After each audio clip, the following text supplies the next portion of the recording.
Ey vatan azatlig'ingdur derde dermanım mening.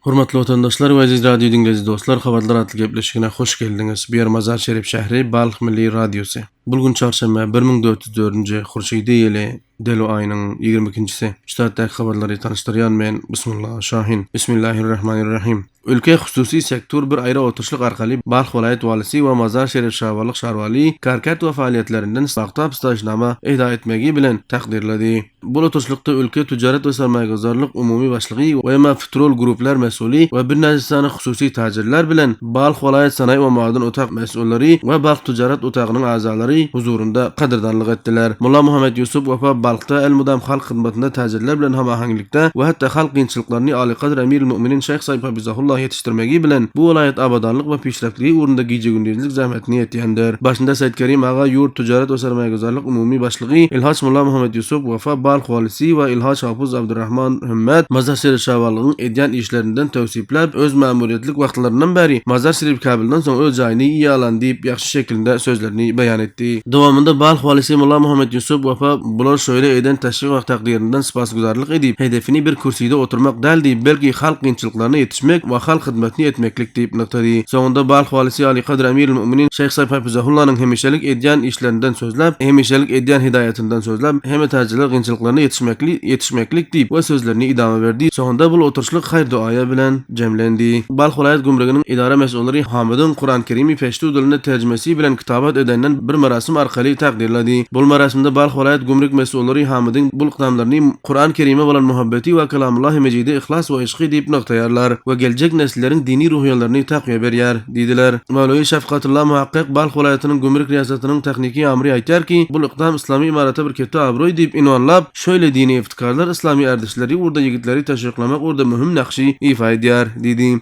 یک نوید است برای تمام جهان اسلام، خصوصا برای افغانستان و به ملت غیور امارت اسلامی که تحت نظام پاک امارت اسلامی یا توانستند که اینمی انگیزه برشون پیش شده.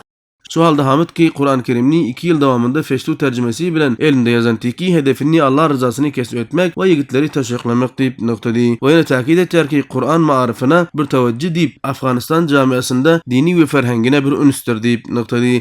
و این نشان میده که قرآن شریف فراتر از مرزهای اسلامی است. یعنی در هر جایی که یک مسلمان وجود داره اونا قلبا علاقه به قرآن دارن و پیام این است که اونا مثل که ظهور اسلام از عربستان شروع شد ولی فعلا در تمام جهان و ریشه داره.